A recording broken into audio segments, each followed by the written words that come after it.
Okay, so ये अपना last topic है non inverting amplifier circuit.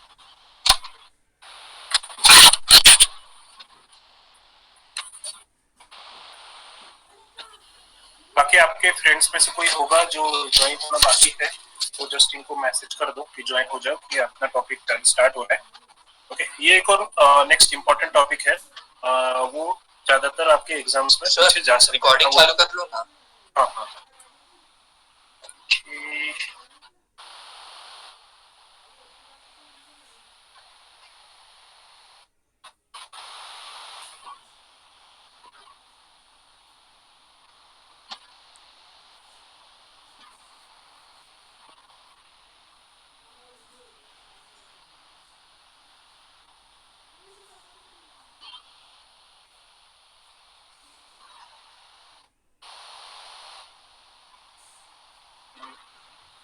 Recording start होने में थोड़ा टाइम ले रहा है।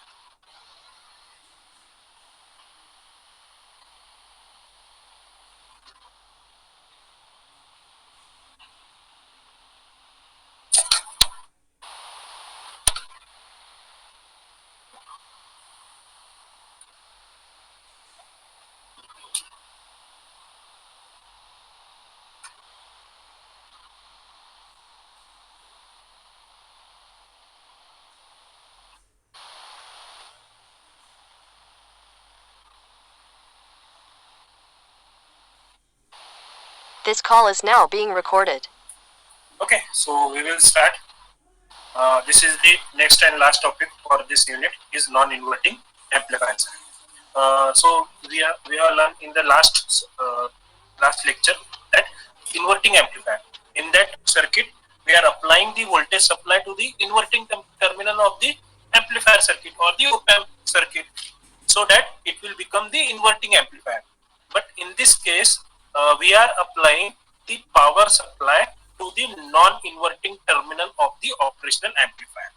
You can see here we are applying the input voltage to the positive terminal. Positive terminal means what? It is the non-inverting terminal of the operational amplifier circuit. If we apply the power supply to the non-inverting terminal of the operational amplifier circuit, then it will be called as the non-inverting amplifier. Okay, and the inverting terminal of the operational amplifier are connected to the ground terminal. Okay, same circuit diagram will be there as for the inverting amplifier. In that inverting amplifier, what we have done, we have applied the power supply to the inverting terminal, and the non-inverting terminal we are connected to the ground, so that that circuit will become the inverting amplifier circuit. But in this case, we are applying the power supply to the non-inverting terminal of the operational amplifier, and the inverting terminal of the operational amplifier we are connecting to the ground terminal. That's why this type of circuit is called as the non-inverting amplifier circuit. In this case, there will be no any phase shift between the input signal and the output signal. इसमें कोई भी phase shift यहाँ पे change नहीं होगा। क्यों नहीं change होगा? क्योंकि अपन पॉजिटिव टर्मिनल को ही अपन पावर सप्लाई अप्लाई कर रहे हैं। इसके वजह से यहाँ पे जो अपन input supply, input sinusoidal waveform जो प्रोवाइड करने वाले हैं, वही इनपुट पावर सप्लाई के हिसाब से यहाँ पे एम्प्लीफिकेशन होगा। वो फाइनली जो भी आउटपुट है वो फाइनली अपने को आउटपुट में फॉर्म होते हुए आउटपुट अपने को पे मिलने वाला है। ओके, तो इसमें तो जैसे कि आप इसमें बेसिक डेफिनेशन देखोगे नॉन इन्वर्टिंग एम्पलीफायर सर्किट की क्या है? N amplifier which amplifies the input without producing any phase shift, okay, between input and output is called non inverting amplifier. So this is the just a basic definition for the non-inverting amplifier circuit. In that non-inverting amplifier circuit, what I have told you earlier, we are applying the power supply input voltage to the non-inverting terminal of the operational amplifier, as the third point indicates that input is applied to the non-inverting input terminal of the operational amplifier. Okay, due to virtual ground concept, जैसे कि virtual ground concept में अपन ने क्या देखा था? जैसे कि आप कंसीडर करो ये जो नोड है, ये नोड बी नोड है, ओके, और ये जो नोड है ये नोड ए नोड है, ये वाला भी बोल सकते हो आप, या ये नोड भी बोल सकते हो, ये दोनों नोड अपने ए नोड है, ओके, और ये नोड अपना बी नोड है। तो वर्चुअल ग्राउंड कंसेप्ट के हिसाब से अपन ने क्या देखा था कि जो इन्वर्टिंग टर्मिनल है ऑपरेशनल एम्पलीफायर का और नॉन इन्वर्टिंग टर्मिनल है ऑपरेशनल एम्पलीफायर का, ये क्या होते हैं, वर्चुअली शॉर्टेड होते हैं, वर्चुअली शॉर्टेड होते हैं। उसका मीनिंग क्या है, जो वोल्टेज नॉन इन्वर्टिंग टर्मिनल पे रहने वाला है वो सेम टू सेम वोल्टेज आपको इन्वर्टिंग टर्मिनल पे भी फॉर्म होते वहां पे मिलेगा, ओके। तो वो टाइप के कंसेप्ट को क्या बोलते हैं अपन, वो टाइप के कंसेप्ट को अपन बोलते हैं वर्चुअल ग्राउंड कंसेप्ट।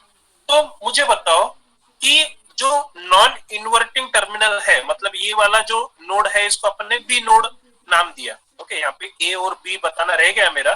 तो ये जो नोड है यहाँ पे बी नोड है, ओके, ये वाले नोड पे कितना वोल्टेज है, वी इन वोल्टेज है, करेक्ट। तो और ये जो ए नोड है, ये वाला जो नोड है वो इसको अपन ए नाम देंगे, ओके। ये ए नोड और बी नोड ये क्या है, वर्चुअली कनेक्टेड है एक में से। तो जो वोल्टेज बी नोड पे रहेगा वही same to same voltage A node पे भी रहने वाला है। क्यों रहने वाला है, क्योंकि वो क्या होता है, वर्चुअली शॉर्टेड होता है। वर्चुअली शॉर्टेड क्यों होता है, क्योंकि वर्चुअल ग्राउंड कंसेप्ट के यूज करके अपन बोल सकते हैं कि the potential at node B is equal to the potential at node A due to virtual ground concept, which means that VA is equal to VB is equal to Vin. Why Vin? Because at the node B, the potential at the node B is input voltage that we are denoting in the form of Vin. Okay, so at the node B, the input voltage is Vin, but at the node B and at the node A, both are shorted with each other. That which means that the all three voltage are equal.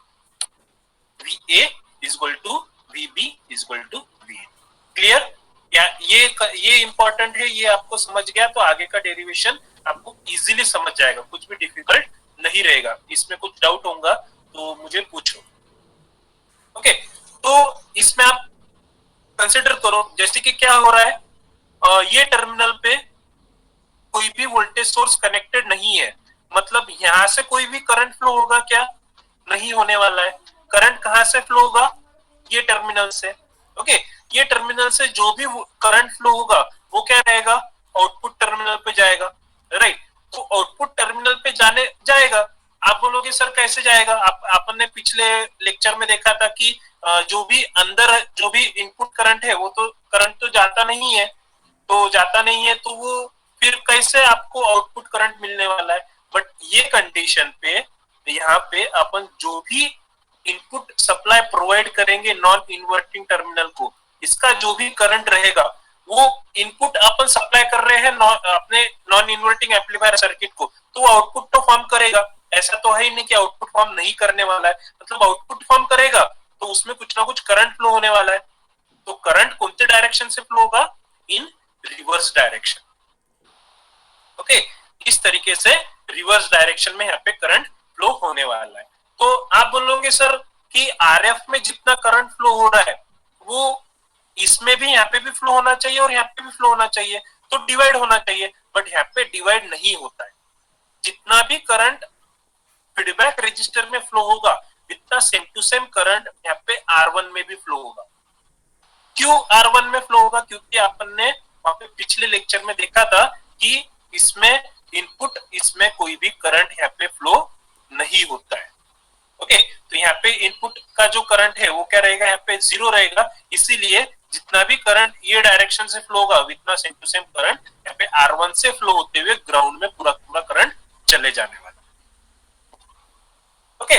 तो इसीलिए अपन क्या करेंगे, ये जो feedback register है, ये feedback register में अपना जो ओम्स लॉ है या केसीएल जो है ये अपन यहाँ पे अप्लाई करेंगे। तो पिछले लेक्चर में मैंने आपको क्या बताया था, अपने को करंट का फॉर्मूला कैसे बनाना है। करंट जो है वो कहां से स्टार्ट हुआ, कौन से नोड से करंट स्टार्ट हुआ और कोणते नोड पे एंड हुआ, वो दो नोड का वोल्टेज का डिफरेंस आपको लेना है डिवाइडेड बाय जो रजिस्टर से करंट फ्लो हो रहा है वो रजिस्टर उसको डिवाइड करना है। मतलब ये नोड पे सर एक डाउट था, बोलो, पूछो ना। करंट आउटपुट में चाहिए था ना, तो हमने आउटपुट में चाहिए हमने था, वो करंट वापस बाहर क्यों ले गए? हाँ, देखो क्या होता है कि आउटपुट करंट में, हम वापस बाहर क्यों ले गए? तो वही बता रहा हूं मैं। देखो क्या हो रहा है यहाँ पे, जो भी करंट है, जो भी करंट आउटपुट पे फॉर्म हो रही है, राइट, बट वही करंट को एक टर्मिनल कनेक्टेड है, आई करंट। ओके, तो वो जो आई, ये जो टर्मिनल कनेक्टेड है, मतलब इसमें कुछ ना कुछ करंट यहाँ पे फ्लो होगा, करंट यहाँ पे फ्लो होने ही वाला है। ये समझा कनेक्टेड नहीं रहता तो जितना भी करंट है वो करंट एट आउटपुट पे फॉर्म होगा, बट उसमें जो भी करंट आउटपुट में फॉर्म हो रहा है वो करंट क्या हो रहा है, इसमें ये डायरेक्शन से फ्लो होते हुए ग्राउंड में चले जाएगा। ग्राउंड क्या है, जैसे कि अपन देखते हैं कि अपन अपना जो घर में क्या होता है, 3 पिन सप्लाई होता है। ओके, एक लाइव होता है, एक न्यूट्रल होता है, एक ग्राउंडेड होता है। ग्राउंड क्यों कनेक्ट करते हैं अपन, क्योंकि जैसे कि पावर सप्लाई में एक्सेस करंट या एक्सेस करंट उसमें पावर सप्लाई में फॉर्म होता रहा, तो जो भी एक्सेस करंट है वो क्या करता है, ग्राउंड से होते हुए, ग्राउंड टर्मिनल से होते हुए ग्राउंड में पूरा पूरा करंट चले जाता है। क्यों होता है, क्योंकि वहां पे बहुत लो रेजिस्टेंस होता है, लो रेजिस्टेंस होने की वजह से जो भी करंट आएगा वो ग्राउंड में चले जाने वाला है। तो इसमें ये टर्मिनल को ग्राउंडेड है, तो यहाँ ग्राउंड नहीं रहता। ओके, आप यहाँ पे कंसिडर करो कि यहाँ पे कोई भी ग्राउंड टर्मिनल कनेक्टेड नहीं है, तो इसमें से कोई भी करंट फ्लो नहीं होने वाला है। जितना भी करंट रहेगा वो आउटपुट में फॉर्म, बट ये जो इन्वर्टिंग टर्मिनल है इसको ग्राउंड टर्मिनल कनेक्टेड है, ग्राउंड टर्मिनल कनेक्ट करने की वजह से जो भी करंट आएगा वहां पे क्या मिलेगा आपको, लो रेजिस्टेंस मिलने वाला है। तो लो रेजिस्टेंस होने की वजह से जो भी करंट है वो ये डायरेक्शन से फ्लो होते हुए आपको ग्राउंडेड में जाते हुए आपको वहां पे मिलेगा। आपको पूरा पूरा करंट चाहिए आउटपुट में, तो आपको जो इन्वर्टिंग टर्मिनल है उसको आपको ग्राउंड नहीं करना है, वहां पे आपको ओपन रखेंगे, तो आपको वो डायरेक्शन से करंट ना फ्लो होते हुए डायरेक्टली पूरा पूरा करंट आपको आउटपुट में ही फॉर्म होते हुए मिलेगा। Okay, clear? सर इसमें हम पूरा नॉन इन्वर्टिंग में काम करते हैं ना, तो हाँ, हमने जो अलग से टर्मिनल क्यों लगाया है? क्योंकि ये जो है नॉन इन्वर्टिंग एम्पलीफायर सर्किट है, आपको stable non inverting amplifier circuit बनाना है तो आपको वहां पे क्लोज लूप कॉन्फ़िगरेशन लेना ही पड़ेगा। क्लोज लूप कॉन्फ़िगरेशन आपको लेना है, तो क्लोज लूप कौनते इसमें कनेक्ट करना है आपको, आउटपुट टर्मिनल इन्वर्टिंग टर्मिनल को ही कनेक्ट करना है। आपने ये कॉन्फ़िगरेशन नहीं लिया तो ऑपरेशनल एम्पलीफायर अनस्टेबल बन जाएगा। अनस्टेबल बन जाएगा तो जैसा प्रॉपरली स्टेबल आउटपुट आपको चाहिए उतना स्टेबल आउटपुट आपको फाइनली आउटपुट नहीं मिलने वाला है। तो इसके लिए आपको ये जो फीडबैक टर्मिनल है, ये फीडबैक टर्मिनल नॉन कॉन्फ़िगरेशन में आपको लेना ही है। क्यों लेना है, क्योंकि आपको सर्किट जो है वो स्टेबल बनाना है, इसके वजह से।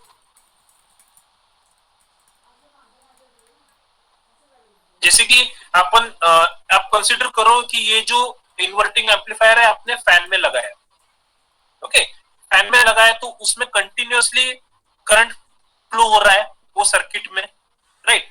तो कंटिन्यूअसली करंट फ्लो हो रहा है तो वो फैन क्या करेगा, मोटर है उसके अंदर, उसमें भी एक एम्पलीफायर सर्किट कनेक्टेड है। क्यों, क्योंकि उसकी स्पीड कम ज्यादा आपको करना है मतलब एम्पलीफाई करना है आपको। तो वो एम्पलीफिकेशन में आपने क्लोज लूप कॉन्फ़िगरेशन नहीं लिया, मतलब उसकी जो स्पीड है वो स्टेबल आपको करना है, बट आपने वो क्लोज लूप कॉन्फ़िगरेशन नहीं लिया तो उसकी स्पीड स्टेबल नहीं होगी, वो कंटिन्यूअसली इंक्रीजिंग स्पीड में जाते जाएगा। तो फैन को कंटिन्यूअसली इंक्रीजिंग स्पीड में गया तो एक लेवल ऐसी आएगी वो फैन अनस्टेबल बन जाएगा, उसके वजह से वो फैन ब्रेकडाउन हो सकता है। तो ब्रेकडाउन होने की वजह से जो ह्यूमन बीइंग उसके सराउंडिंग में रहा इनको इंजरी हो सकती है। तो फैन जो है वो भी, उसमें भी एक एम्पलीफायर सर्किट कनेक्टेड है। इसको स्टेबल बनाने के लिए अपन उसको भी क्लोज लूप कनेक्ट करते हैं। क्लोज लूप कनेक्ट किया तो वहां पे इस टाइप का फीडबैक रजिस्टर और ऐसा ग्राउंड टर्मिनल वहां पे कनेक्टेड होना ही है, नहीं तो वो प्रॉपरली स्टेबल में वर्किंग नहीं करने। Okay, clear? Clear? Yes sir. Okay, yes sir. तो इसमें अपन क्या करेंगे, कंसीडर करेंगे कि let current I will flow from feedback resistor and another same current I from R1 resistor. मतलब इसमें जो भी करंट है अपन क्या करेंगे, एक I करंट फ्लो हो रहा है फीडबैक से और वही same to same current R1 से फ्लो होते हुए ग्राउंड टर्मिनल में वहां पे फ्लो हो रहा है। इस तरीके से अपन क्या करेंगे, वहां पे एज्यूम करेंगे। तो एज्यूम करेंगे तो उसमें एज्यूम करने के बाद में आपको क्या करना है, वहां पे ये जो फीडबैक रजिस्टर है इसमें आपको केसीएल अप्लाई करना है। केसीएल अप्लाई करेंगे तो कैसे करेंगे, देखो आप फॉर्मूला कैसे बन रहा है, जैसे कि I current I is equal to V0। Okay, कहां से करंट आ रहा है, V0 से आ रहा है, ये नोड से आ रहा है V0, V0 से होते हुए VA पे जा रहा है। मतलब क्या आएगा, V0 minus VA divided by RF। देखो आप यहाँ पे I is equal to V0 minus VA divided by RF। But अपना जो VA है, VA क्या है, VA is equal to VB is equal to Vin है। तो मैं क्या करता हूँ, VA के जगह यहाँ पे VA के जगह Vin पुट करता हूँ। तो I क्या बन जाएगा, V0 minus Vin divided by RF।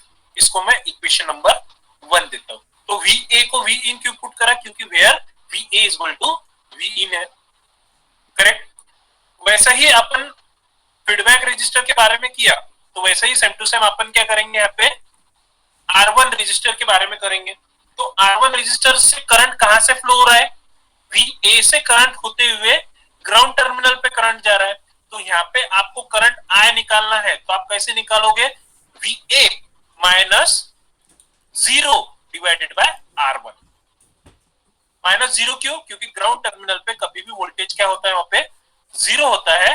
इसके वजह से अपन VA minus 0 divided by R1। देखो यहाँ पे I is equal to VA minus 0 upon R1। तो VA क्या है, but VA is equal to Vin है। तो यहाँ पे क्या आएगा, I is equal to Vin divided by R1। इसको अपन दे देंगे इक्वेशन नंबर। ओके, तो इसमें आप इक्वेशन नंबर 1 देखो, अब इक्वेशन नंबर 2 देखो। इक्वेशन नंबर 1 में और इक्वेशन नंबर 2 में लेफ्ट हैंड साइड क्या है, यहाँ पे इक्वल है। तो इक्वल होने की वजह से राइट हैंड साइड भी क्या रहेगा, यहाँ पे इक्वल रहेगा। तो इक्वल रहेगा तो अपन क्या लिखेंगे इसको, इक्वेशन नंबर 1 देखो, I is equal to V0 minus VA divided by RF है। तो ये जैसे वैसे इक्वेशन लिख लिया, V0 माइनस Vin है, ओके, डिवाइडेड बाय RF। और इक्वेशन नंबर 2 क्या है, Vin डिवाइडेड बाय R1 है, तो वैसे वैसे लिख लिया, Vin divided by R1, right. तो ये जो क्या है, अपना न्यूमरेटर जो है इसमें डिफरेंस है, और दोनों के न्यूमरेटर में एक जो डिनोमिनेटर है वो क्या है, कॉमन है। तो ये डिनोमिनेटर में क्या करता हूँ, यहाँ पे सेपरेट डाउन करता हूँ। सेपरेट डाउन होने के बाद में क्या बनेगा, V0 divided by RF minus Vin divided by RF is equal to Vin divided by RF। Okay, तो यहाँ पे Vin है और Vin है, तो मैं क्या कर सकता हूँ, ये टर्म से और ये टर्म से Vin कॉमन ले सकता हूँ। तो कॉमन मुझे लेना है, तो फर्स्ट ऑफ ऑल मुझे क्या करना पड़ेगा, ये जो लेफ्ट हैंड साइड में जो Vin की जो वैल्यू है मुझे क्या करना है, राइट हैंड साइड में शिफ्ट करना है।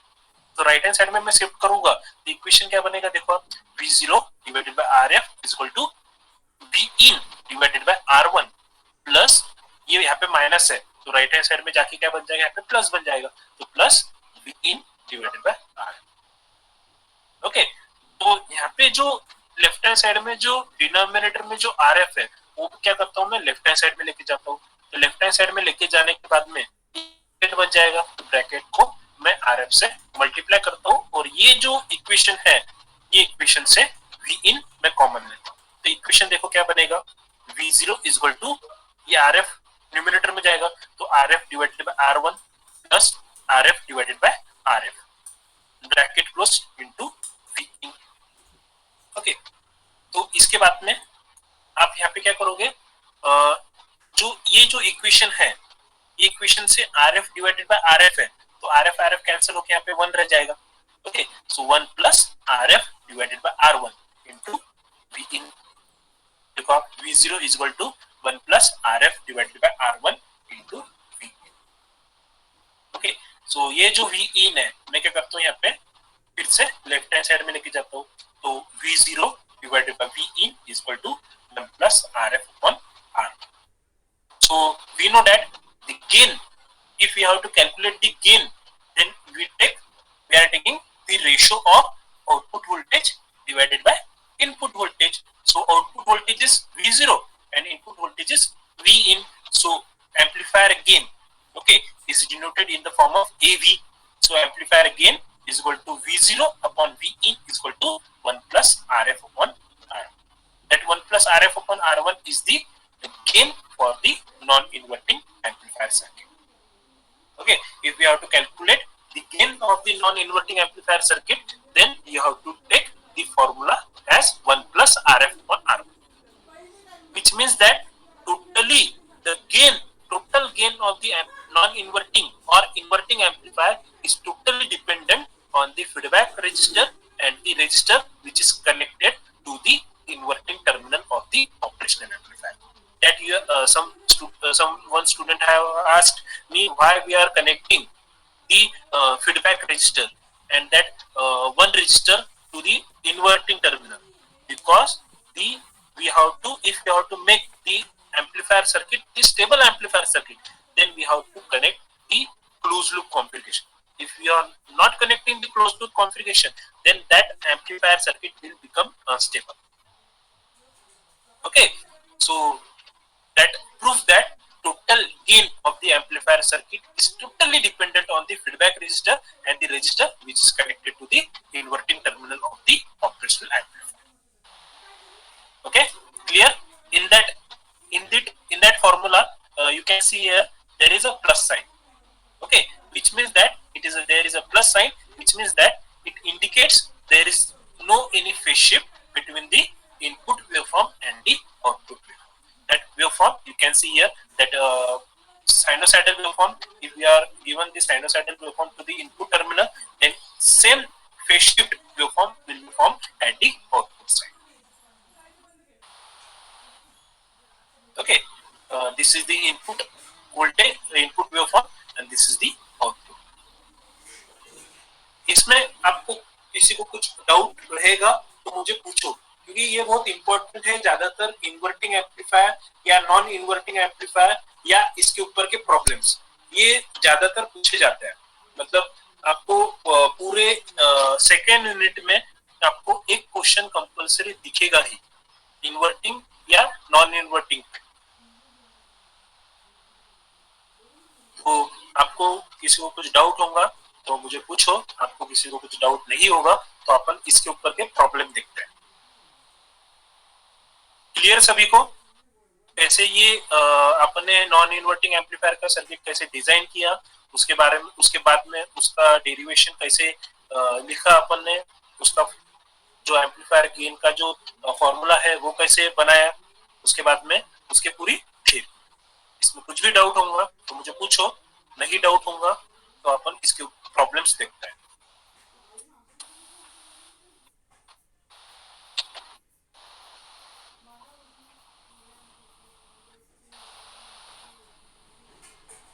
ओके, तो किसी का कुछ रिप्लाई नहीं आया तो मैं एज्यूम कर रहा हूँ कि आपको पूरा नॉन इन्वर्टिंग एम्पलीफायर सर्किट अच्छे से समझ चुका है. ओके, सो अपन प्रॉब्लम देखते हैं, नेक्स्ट प्रॉब्लम देखते हैं, इसके ऊपर ही प्रॉब्लम देखते हैं. बहुत सिंपल प्रॉब्लम है, जैसा अपन ने इन्वर्टिंग एम्पलीफायर सर्किट का प्रॉब्लम देखा था वही टाइप में, सेम टू सेम टाइप में ये भी एक प्रॉब्लम है. कि देखो आप क्या दिया, क्या गिवन है problem, and op amp is used in non inverting mode. मतलब यहाँ पे क्लियरली पहले दिया है कि नॉन इन्वर्टिंग, ये जो प्रॉब्लम है ये आपके एग्जाम में पूछा गया प्रॉब्लम है 6 मार्क की. ओके, जो पिछला प्रॉब्लम मैंने लिया था इन्वर्टिंग एम्पलीफायर मोड पे, तो उस पे भी जो प्रॉब्लम दिया था वो भी आपके फाइनल एग्जाम में कभी तो भी पूछा गया है. ओके, ये भी प्रॉब्लम है, ये भी प्रॉब्लम कभी तो भी पूछा गया है. तो इसको दोनों प्रॉब्लम को इंपॉर्टेंट करना, मतलब आपको कभी स्टडी आप करोगे तो इस टाइप के प्रॉब्लम्स आप सॉल्व करोगे तो आपको इस टाइप के प्रॉब्लम्स आपको पूछा तो आपको इजीली सॉल्व करने आ जाएगा। ओके, तो यहाँ पे नॉन इन्वर्टिंग मोड पे प्रॉब्लम पूछा गया है। यहाँ पे रजिस्टर R1 की वैल्यू आपको गिवन है, फीडबैक रजिस्टर RF की वैल्यू आपको गिवन है, और VCC जो सप्लाई है उसकी जो वैल्यू है वो प्लस माइनस 15 वोल्ट ये आपको यहाँ पे गिवन है। और कैलकुलेट आपको करना है, आउटपुट वोल्टेज आपको कैलकुलेट करना है। तब आपको आउटपुट वोल्टेज कैलकुलेट करना है जब आपको दो अलग अलग इनपुट वोल्टेज गिवन है। फर्स्ट इनपुट वोल्टेज गिवन है आपको 250 मिली वोल्ट और सेकंड इनपुट वोल्टेज आपको गिवन है 3 वोल्ट। ओके, ऐसे दो वोल्टेजेस आपको गिवन है इनपुट वोल्टेज, वो दोनों इनपुट वोल्टेज लेते हुए आपको फाइनल आउटपुट वोल्टेज वो कैलकुलेट करना है। तो वो कैलकुलेट करने के लिए सबसे पहले अपन क्या करेंगे, गिवन टर्म्स लिख लेंगे। तो गिवन टर्म्स क्या है आपके पास में, R1 की वैल्यू गिवन है 1 किलो वोल्ट 1 किलो ओम। सो R1 1 किलो ओम है, तो नॉर्मली अपन 1 किलो को कैसा लिखते हैं 1000 ओम लिखते हैं, करेक्ट। तो RF आपको 12 किलो ओम दिया है, तो 12 किलो ओम को अपन कैसे लिख सकते हैं, 12,000 ओम लिख सकते हैं। तो ऐसा मैं क्यों लिखा, क्योंकि फाइनल जब अपन प्रॉब्लम सॉल्व करते हैं थोड़ा सा इजी बन जाता है प्रॉब्लम सॉल्व करने के लिए, क्योंकि किलो किलो मिली अभी गिवन है, तो नॉर्मल उसके इसमें वैल्यूज में आप लोगे तो इजीली वो आप प्रॉब्लम आप सॉल्व करने के लिए इजी हो जाएगा। तो इसमें आपके पास फॉर्मूला जो है वो फॉर्मूला पहले लिखना पड़ेगा आपको, तभी आप इसका आउटपुट वोल्टेज निकाल सकते हो। तो आउटपुट वोल्टेज का फॉर्मूला क्या है आपका, V0 is equal to 1 plus RF upon R1 into Vin। तो इसको ही मैं क्या लिख सकता हूँ, V0 upon Vin is equal to 1 plus RF upon R1। तो यहाँ पे आपको RF की वैल्यू मालूम है 12,000, तो मैंने यहाँ पे 12,000 लिख लिया। आपको R1 की वैल्यू मालूम है 1000, तो मैंने यहाँ पे 1000 लिख लिया। मतलब V0 is equal to in bracket 1 plus 12,000 divided by 1000 bracket closed into Vin, right. So 12,000 divided by 1000 is nothing but 12 upon 1, right? So V0 is equal to 1 plus 12 into Vin. 1 plus 12 is nothing but 13, right? So V0 is equal to 13 into Vin, which means that the amplifier, the value of amplifier gain is 13. Okay, you can say here if in this problem if you have asked find the amplifier gain of that non-inverting amplifier, then you can write here the amplifier gain of the non-inverting amplifier is 13. Okay, so after that we are going to calculate the output voltage for the input voltage 250 millivolt. Excuse me sir. हाँ बोलो sir, अगर दोनों value kilo ohm में दिए तो फिर convert करने की कोई जरूरत नहीं आएगी ना, अगर दोनों वैल्यू कन्वर्ट करने की कोई जरूरत है ही नहीं। अपन देखो क्या होता है कि पहले ही सिंपल बना देना था, पहले ही आपने सिंपल बना दिया तो आगे आगे सिंपल बनते जाते हैं। अपने आप कन्वर्ट नहीं करोगे तो भी चलेगा, ये कंडीशन में कोई इश्यू नहीं है। मैं क्या करता हूँ, जितना सिंपल बना सकता हूँ इतना सिंपल पहले ही स्टेप में बना देता हूँ, मतलब आगे कैलकुलेट करने के लिए सिंपल जाएगा। तो अपने को मालूम नहीं है ना आगे कैसा रहेगा क्या रहेगा, इसलिए मैंने पहले ही स्टेप में कन्वर्ट कर दिया, तो वो आगे यूज में आपने लाया नहीं लाया कोई फर्क नहीं पड़ता है ना उसमें। Okay sir. तो इसमें मैंने फर्स्ट अपना इनपुट वोल्टेज लिया। फर्स्ट इनपुट वोल्टेज कितना है अपना 250 मिली वोल्ट है, तो 250 मिली वोल्ट को भी फिर से कन्वर्ट कर दिया। तो यूज में आए नहीं आए तो अपने बात की बात है, बट पहले ही कन्वर्ट करके रख देना। तो क्या है यहाँ पे V in is equal to 250 millivolt, इसको मैं क्या लिख सकता हूँ 250 into 10 raised to power minus 3 volt. Okay, so अपना इक्वेशन नंबर 1 क्या बोलता है, V0 is equal to 13 into V in है, तो from equation number 1 V0 is equal to 13, तो यहाँ पे V in की वैल्यू मैंने पुट कर दिया 250 into 10 raised to power minus 3 volt. Okay, so इसको आप कैलकुलेट करोगे तो कैलकुलेट करने के बाद में आउटपुट वोल्टेज जो है वो 3.25 वोल्ट आता है। Okay, so first for the first input voltage, the output voltage is of 3.25 volt. तो ऐसे ही अपन सेकंड इनपुट वोल्टेज लेते हैं। तो सेकंड इनपुट वोल्टेज कितना है 3 वोल्ट है। So output voltage from equation number 1 output voltage is 13 into V in, 13 into V in, तो V in की वैल्यू कितनी है 3 वोल्ट है, तो 13 into 3 is nothing but V0 is equal to 39 volt. But the VCC power supply is of only 15 volt. So from our theory that VCC supply will be dominant on the output voltage. If that VCC supply is of 15 volt, then we will get this saturated voltage is of 15 volt only. Above 15 volt, we will doesn't get any output. Okay, which means that practically that output voltage is of 39 volt is not possible for this non-inverting amplifier circuit. The output voltage will get is of only plus 15 volt only. Okay. But op-amp output saturates at plus minus 15, that is plus minus 15 volt only. So practically output voltage saturates at 15 volt. Okay, this is the value for the वहाँ पे second input. 13/12 आएगा ना? 13/12 कैसे आएगा बेटा? V in is equal to 13/12 ना? 13/12 कैसे आएगा? वही पूछ रहा हूँ मैं आपको. 13/12 कैसे आएगा? आपका फॉर्मूला क्या है यहाँ पे? V0 is equal to 13 into V in है, करेक्ट? अपना जो V in की जो वैल्यू है वो कितनी है सेकंड कंडीशन में? 3 है. तो आप क्या करोगे?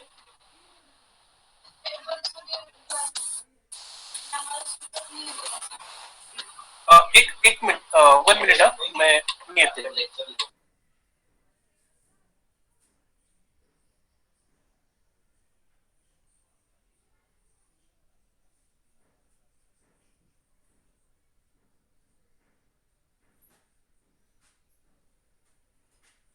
किसी का AB का वैल्यू 13/12 आया है क्या?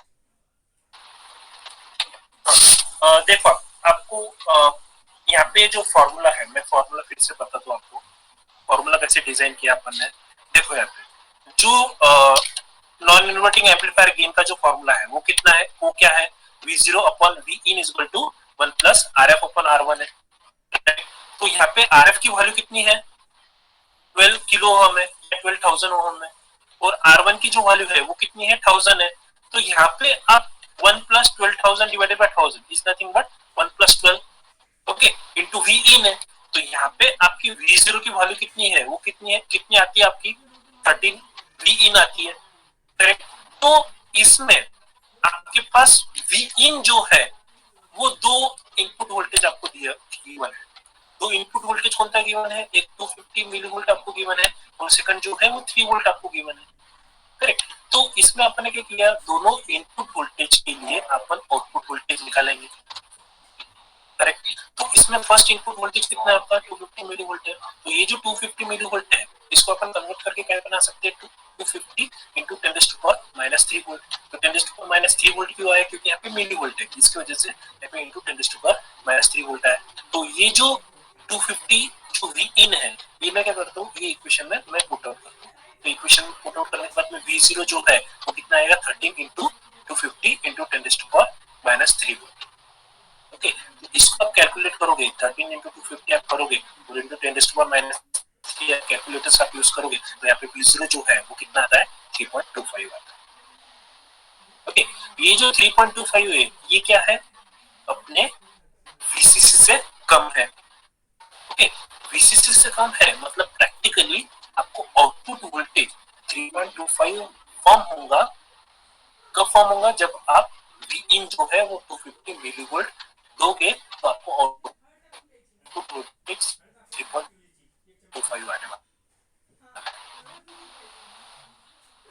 यहाँ तक क्लियर होगा आपको? Yes sir. हाँ, यहाँ तक क्लियर हुआ क्या आपको? ओके, अब सेकंड कंडीशन है. तो सेकंड कंडीशन में आपने क्या किया? सेकंड कंडीशन में आपको इनपुट वोल्टेज कितना गिवन है? 3 वोल्ट गिवन है. तो अपना जो फर्स्ट जो फॉर्मूला है इक्वेशन नंबर 1 क्या है? V0 = 13 into V in है. तो यही जो फॉर्मूला है यही फॉर्मूला मैंने यहाँ पे यूज किया. सो V0 = 13 into V in. यहाँ पे सेकंड इनपुट वोल्टेज कितना है आपका 3 वोल्ट है, तो ये जो 3 वोल्ट है आप ये इक्वेशन में पुट आउट कर दो, क्या आएगा 13 इंटू 3 आएगा, 13 into 3 is nothing but 39 volt. तो ये जो 39 वोल्ट जो है वो आउटपुट वोल्टेज आना चाहिए थियोरेटिकली, बट प्रैक्टिकली अपन ने वीसीसी कितना अप्लाई किया 15 वोल्ट अपन ने अप्लाई किया, 15 वोल्ट वीसीसी रहेगा तो आपका आउटपुट वोल्टेज 39 ओके प्रैक्टिकली कितना आएगा आपका 15 वोल्ट ही आएगा। क्यों 15 वोल्ट आएगा, क्योंकि आपने वीसीसी जो है वो 15 वोल्ट अप्लाई किया है, इसकी वजह से आप वीसीसी जो है वो 39 वोल्टेज से अबव अप्लाई करो, मतलब आप कंसीडर करो कि आपने वीसीसी यहाँ पे 15 वोल्ट बढ़ा के आपने 40 वोल्ट कर दिया, 40 वोल्ट आपने कर दिया, तो प्रैक्टिकली आपको आउटपुट वोल्टेज 39 वोल्ट आएगा, वहां पे कोई भी सैचुरेशन फॉर्म नहीं होगा। ओके तो ऐसा होता है। तो अब आप मुझे बताओ कि 13/12 कैसे आएगा, अपने कौन सोच के आपने बताया कि 13/12 आना चाहिए।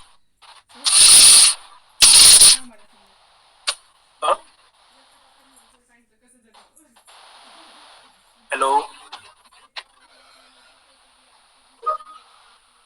क्लियर हुआ कि ये प्रॉब्लम मुझे ये बता सकते हैं, फिर कुछ डाउट होगा तो फिर यस सर क्लियर हुआ यस सर। कैसे आया यहाँ तक। पूरे ओपैम जितना भी अपन ने ओपैम का पूरा भी टॉपिक्स अपन ने देखा, कोई भी टॉपिक में कुछ डाउट्स है आपको, कुछ डिफिकल्टी जा रही है स्टडी करने में, कुछ प्रॉब्लम्स आ रहे हैं तो मुझे बताओ, जब तक आप नहीं बताओगे मुझे नहीं समझेगा, क्योंकि अपन ने फिजिकली अपन अब तक क्लासेस नहीं लिया है, तो मुझे हर एक स्टूडेंट के बारे में हर एक स्टूडेंट की कैपेबिलिटी नहीं पता। ओके तो कैपेबिलिटी समझने के लिए जब तक आप लोग मुझे नहीं बताओगे मुझे नहीं समझेगा कि आपको प्रॉपरली प्रॉब्लम कहाँ पे आ रहा है, कुछ कहाँ पे कुछ क्या डाउट्स आ रहे हैं। ओके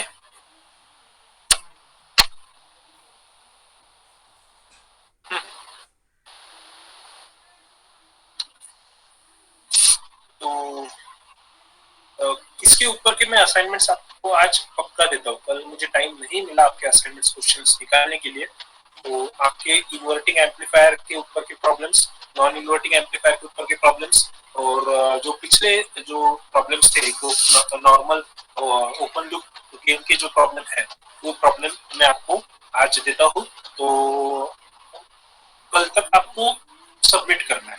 ओके या फिर ऐसा आप करो कि आप लिख लो, जब भी आपने ऑफलाइन क्लासेस चालू हो गए तो आपको तब वो टाइम पे आपके असाइनमेंट की जो नोटबुक है तब आपको सबमिट करना है, जो भी मैं असाइनमेंट आपको दूंगा।